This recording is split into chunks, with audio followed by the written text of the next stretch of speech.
Hello बच्चों, कैसे हैं आप सब? बहुत बढ़िया।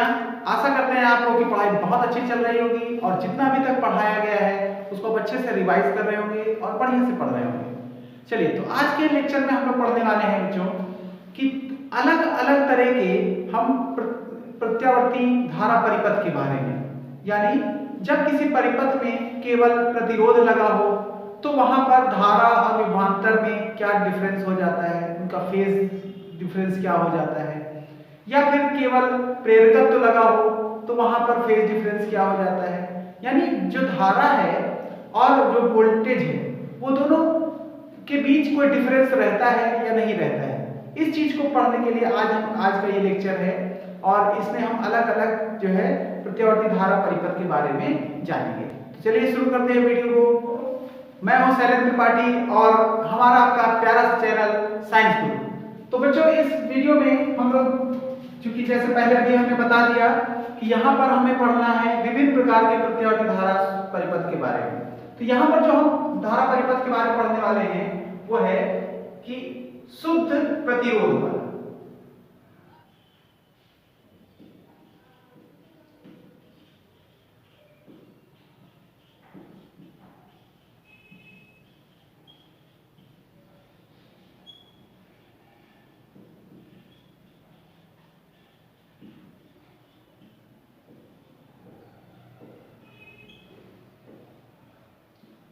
तो बच्चों, यहां पर हमने एक ऐसा परिपथ लिया है जिसमें केवल और केवल प्रतिरोध R लगा हुआ है, यानी कोई तार है जिसका प्रतिरोध R है। तो मान लीजिए कि कोई तार जिसका प्रतिरोध R है और इस तार को एक प्रत्यावर्ती धारा स्रोत से जोड़ दिया गया है। इस प्रत्यावर्ती धारा स्रोत से इसको जोड़ दिया गया है जिसका प्रतिरोध R है। अब हम ये मान ले रहे हैं कि जो प्रत्यावर्ती धारा स्रोत है इसका voltage V V nought sine omega T है। ठीक है, आप चूंकि बच्चों जानते हैं कि जो साइन के साथ में लिखा होता है उसी को हम उसकी फेस कहते हैं, यानी कला कहते हैं। तो यहां पर इस प्रत्यावर्ती धारा स्रोत का, तो प्रत्यावर्ती धारा स्रोत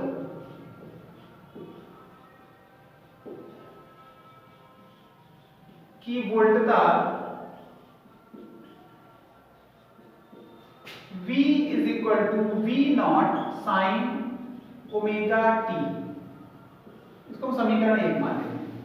ठीक है, बात समझ आई ना?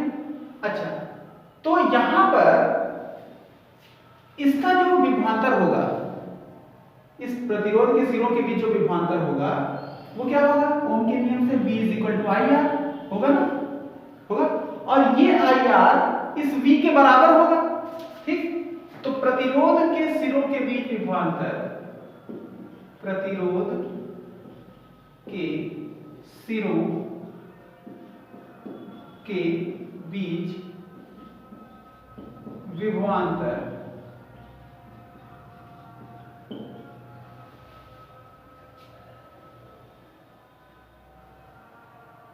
V IR।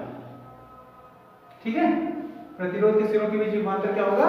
V IR।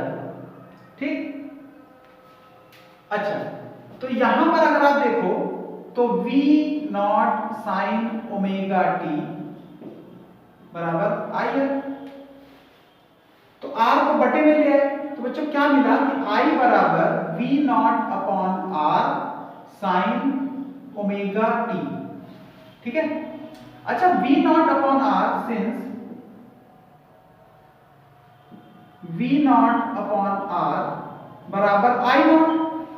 भाई V अपॉन R जो होता है I के बराबर होता है, क्योंकि V नॉट है यानी ये पीक वोल्टेज की पीक वैल्यू शिखर मान है। तो यहां पर ये जो मिलेगा वो भी तो धारा का शिखर मान होगा। जब वोल्टेज का शिखर मान है तो धारा का भी शिखर मान होगा, जहां I नॉट धारा का शिखर मान है। तो यहां पर I नॉट अगर हम लिख देते हैं तो I इज इक्वल टू क्या मिला? I not sine omega T. ये समीकरण 2 हो गया। तो अगर बच्चों यहाँ पर ध्यान दो तो आप समीकरण 1 और 2 का कंपैरिजन अगर करो तो आप देखेंगे कि जिस फेस में वोल्टेज था उसी फेस में यहाँ पर करंट भी है, यानी यहाँ पर फेस में कोई डिफरेंस नहीं है। फेस का मतलब ये है कि जिस तरह से वोल्टेज चल रहा है करंट भी उसी तरह से चल रहा है, यानी अगर वोल्टेज हाई होता है तो करंट भी उस समय अपने हाई पे होता है, अगर वोल्टेज लो होता है तो करंट भी उस समय लो पे होता है। यानी जिस तरह से वोल्टेज बढ़ रहा है करंट भी उसी तरह से बढ़ रहा है, जब वोल्टेज घट रहा है तो करंट भी उसी अनुरूप घट रहा है। ठीक है, तो इसको हम फेस कहते हैं, कला कहते हैं। ठीक है, तो यहाँ पर हमें ये कंपैरिजन से साफ पता चल रहा है कि वोल्टेज जिस तरह से बढ़ घट रहा है करंट भी उसी तरह से बढ़ घट रहा है। ठीक है बच्चों, ठीक। तो यहाँ पर साफ क्लियर है समीकरण 1 और 2 से, समीकरण 1 व 2 से स्पष्ट है कि V व I समान कला में है, यानी सेम फेस में।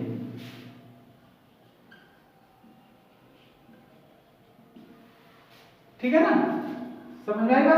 ठीक। तो अब यहां पर अगर हम इसका जो जरूरी होता है वो ग्राफ है, कभी कभी आपसे केवल ग्राफ पूछ लेगा कि उसका परिपथ का फेजर डायग्राम बनाओ, वोल्टेज व धारा का फेजर डायग्राम बनाइए जब परिपथ में केवल प्रतिरोध लगाओ। तो सबसे पहले हम यहां पर एक ग्राफ बना लेते हैं बच्चों। ग्राफ में देखिए यहां पर आप देखेंगे कि इस तरह से मान लीजिए ये वोल्टेज हम बना रहे हैं,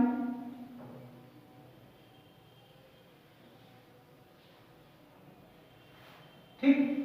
तो यहां पर करंट भी सेम इसी तरह से, यानी ये देखिए ये पीक वैल्यू वोल्टेज की,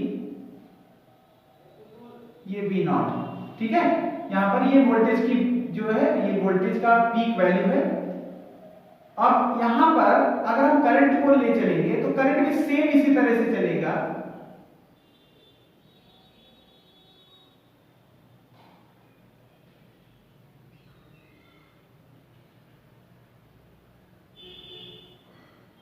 तो आप यहां देख रहे हैं कि जब वोल्टेज मैक्सिमम है तो करंट भी मैक्सिमम है, जब वोल्टेज लो है तो करंट भी जीरो है, वोल्टेज निगेटिव में मैक्सिमम है तो करंट भी निगेटिव में मैक्सिमम है। ठीक है ना, तो इस तरह से हम देख रहे हैं कि यहां पर वोल्टेज और करंट का जो है ये जो ग्राफ है वो इस तरह से बनेगा।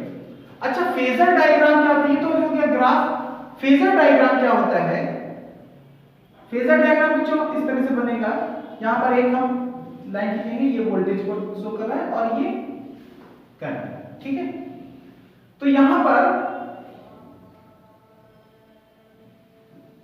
वोल्टेज व करंट जो है सेम फेस में है, तो हमने मान लिया कि इस तरह से ये वोल्टेज है, यहां से इसको थोड़ा अलग बना लेते हैं।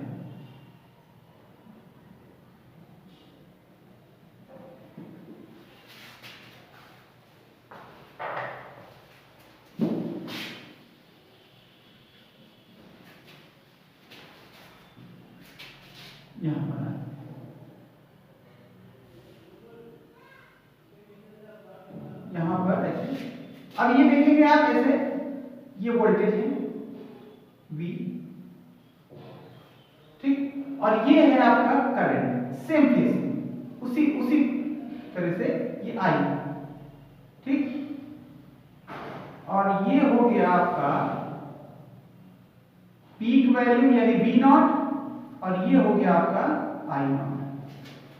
ठीक है ना बच्चों, समझ आए बात? तो ये वोल्टेज और करंट का जो ग्राफ फेजर डायग्राम इसको हम कहते हैं कला समंजक आरेख, कला समंजक आरेख कहा जाता है इसको। ठीक है, वोल्टेज और करंट का फेजर डायग्राम। तो बच्चों इस तरह से आपने देख लिया कि जब परिपथ में केवल शुद्ध प्रेरक धारा प्रतिरोध लगा हुआ है तो इस स्थिति में वोल्टेज और करंट दोनों सेम फेस में होते हैं। ये उनका ग्राफ है और ये यहाँ पर आपका क्या है? फेजर डायग्राम है, यानी कला समंजक आरेख है। अच्छा, यहाँ पर एक चीज का ध्यान रखना है कि यहाँ पर जो प्रतिरोध होगा यानी जो परिपथ का प्रतिघात होगा वो क्या है, ये प्रतिरोध है।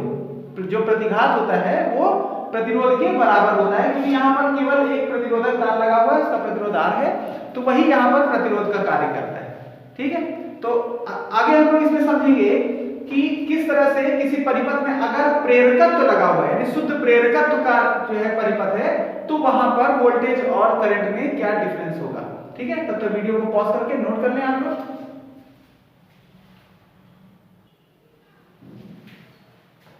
तो बच्चों अब हम लोग एक ऐसा परिपथ ले रहे हैं जिसमें सिर्फ शुद्ध स्वप्रेरकत्व L लगा हुआ है, यानी कोई कुंडली लगी हुई है L जिसका प्रेरकत्व है स्वप्रेरकत्व, और यहां पर इसको किसी प्रत्यावर्ती धारा स्रोत से जोड़ दिया गया है, और इस स्रोत का में जो विभवांतर है वो V nought sine omega t। अच्छा बच्चों, मान लिया किसी समय पर, क्योंकि प्रत्यावर्ती धारा स्रोत है तो इसमें तो करंट की जो डायरेक्शन होगी वो लगातार बदलती रहेगी। हमें मान लिया कि किसी समय पर करंट की डायरेक्शन ये है।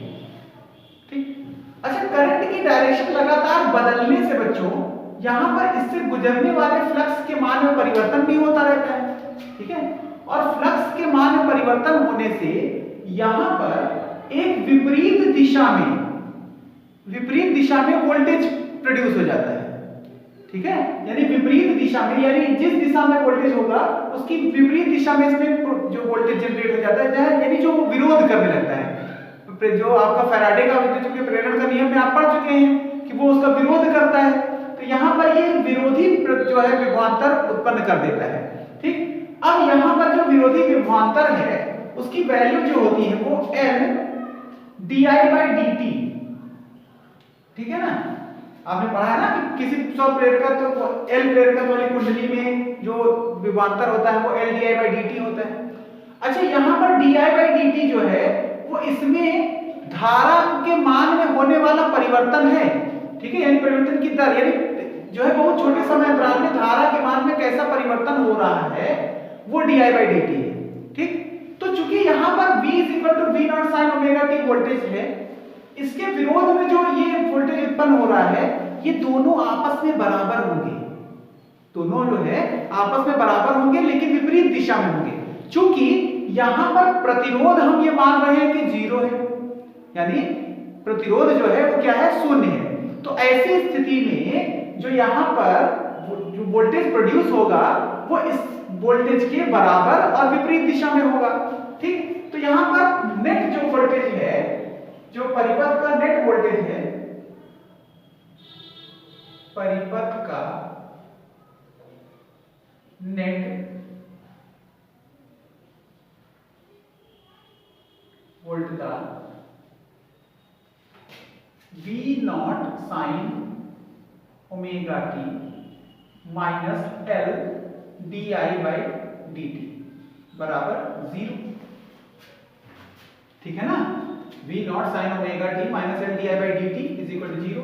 अच्छा, हम इसको इधर ले आते हैं तो L di/dt is equal to हो गया V nought sine omega t, हुआ dt को इधर ले आया, L को बटे में ले आया, तो di इज इक्वल टू क्या मिला, V not by L sign omega t dt। अच्छा, इन दोनों पक्षों का हम क्या कर लेते हैं, इंटीग्रेशन कर लेते हैं। तो इंटीग्रेशन किया तो di is equal to V not by L integration of sine omega t dt। तो साइन का इंटीग्रेशन, साइन ओमेगा टी का इंटीग्रेशन करेंगे तो माइनस कॉस ओमेगा टी, और टी के साथ जो है लिखा हुआ है वो बटे में आ जाएगा। तो ये हो गया I is equal to V not by L, और यहां पर ये हो जाएगा minus cos omega t upon omega.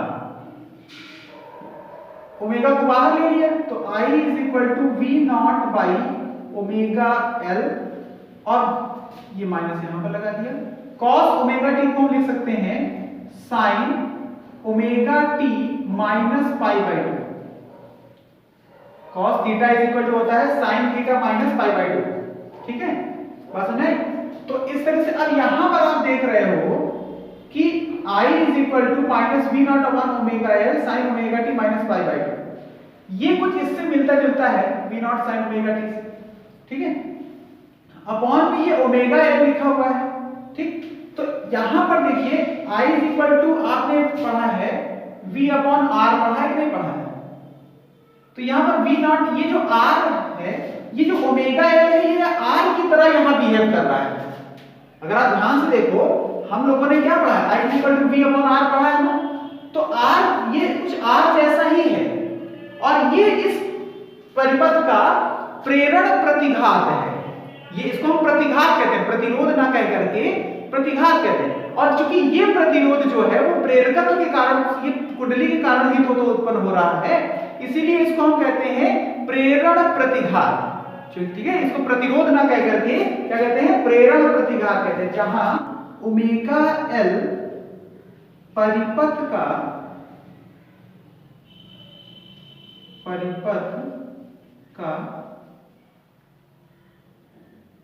प्रेरण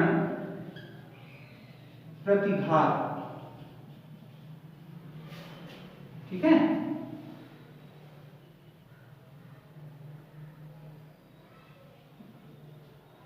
ये एक प्रतिरोध का ही रूप है, लेकिन चूंकि ये प्रतिरोध स्वप्रेरकत्व के कारण उत्पन्न हो रहा है, इसलिए हम इसको प्रेरण प्रतिघात कहते हैं, ठीक है। और इसको हम डिनोट करते हैं XL से, ठीक है। आगे हम लोग इस पर डिस्कस कर लेंगे। इसको हम लोग XL से डिनोट करते हैं। तो यहां पर आपको जो I इज इक्वल टू मिल गया I not sine omega t minus pi by 2। आप देख रहे हैं समीकरण 2, और मान लीजिए अगर हम जो है यहां पर v is equal to v not sine omega t से कंपैरिजन कर लिए, कंपेयर करिए, तो यहां पर आप देख रहे हैं कि जो वोल्टेज है, जो करंट है, वो वोल्टेज से पाई बाई 2 पीछे है, माइनस पाई बाई 2 लगा है ना। इसका मतलब जो करंट है वो वोल्टेज से पीछे चल रहा है, यानी पाई बाई 2 यानी 90 डिग्री पीछे चल रहा है, ठीक है। तो अब इसको यहां पर ये बात तो क्लियर हो गई कि जो करंट है वो वोल्टेज से पाई बाई 2 पीछे है। तो इसको ग्राफ में कैसे दिखाएंगे बच्चों? अगर हम इसका ग्राफ बनाएं,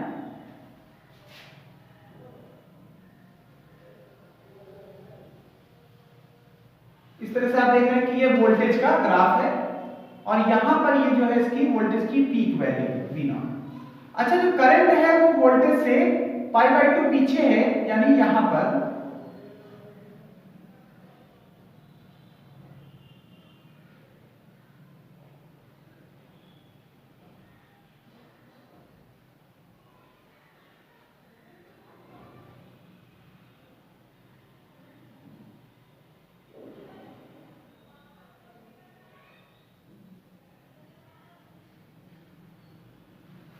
अब आप यहां पर देखिए कि जब वोल्टेज 0 है तो करंट माइनस में पाई बाई 2 पीछे है, माइनस में हाई है। जब वोल्टेज जो है हाई हो गया, करंट 0 हो गया, वोल्टेज फिर 0 हो गया, करंट देखिए हाई है, ठीक है। वोल्टेज यहां पर अब करंट 0 है, वोल्टेज हाई है, तो आप देख रहे हैं कि यहां पर करंट जो है वो 90 डिग्री पीछे चलता जा रहा है। और ये हो गया इसका ग्राफ, ये यहां पर इसकी पीक वैल्यू होगी, ये आई नॉट है, ठीक है। ये वी नॉट हो गया, ये आई नॉट हो गया। अच्छा, इसका फेजर डायग्राम अगर हम बनाएं तो बच्चों इसको आप वीडियो को पॉज करके नोट कर लें।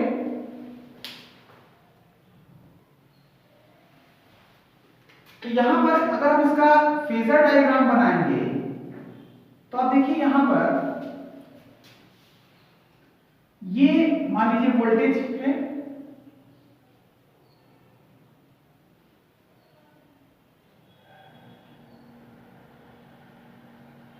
V और ये हो गया V नॉट, ठीक है। अब यहां से ये मान लीजिए कि ये ओमेगा टी है। अब इससे पाई बाई 2 पीछे, यानी कुछ ऐसे, इससे पाई बाई 2 यानी 90 डिग्री,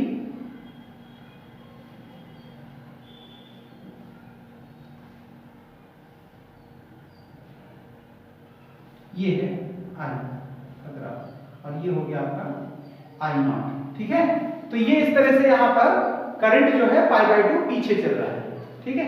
अगर मान लीजिए एग्जाम में आपसे पूछा जाता है, परीक्षा में जो है फेजर डायग्राम बनाओ तो कोई दिक्कत नहीं है।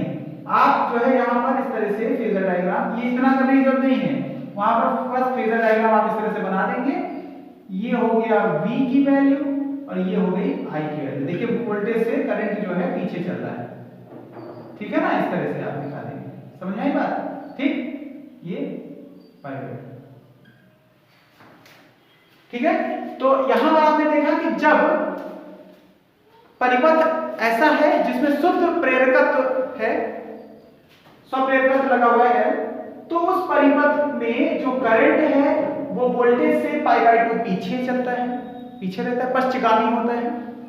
या ऐसे कह सकते हो कि वोल्टेज करंट से π/2 आगे चलता है, दोनों तरीके से बोला जा सकता है। अच्छा, अब यहां पर एक चीज हमें नई टर्म्स मिलती है, प्रेरण प्रतिघात। क्या मिलता है? प्रेरण प्रतिघात, यानी इंडक्टिव रिएक्टेंस, इसको बोलते हैं इंडक्टिव रिएक्टेंस। प्रेरण प्रतिघात को इंडक्टिव रिएक्टेंस बोलते हैं।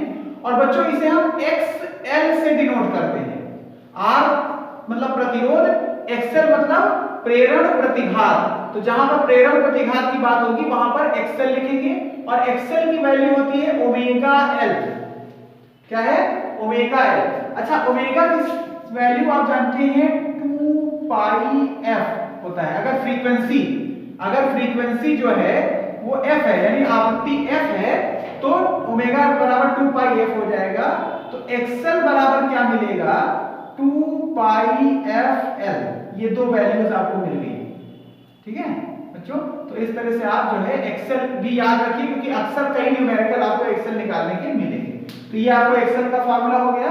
और ये बात तो आप जान ही गए कि L प्रेरकत्व वाले कुंडली में यानी परिपथ में जो धारा है वो वोल्टेज से π/2 पश्चगामी होती है। तो आशा करते हैं आज का वीडियो आपको समझ में आया होगा।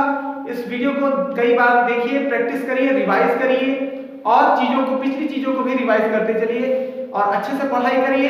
All the very best.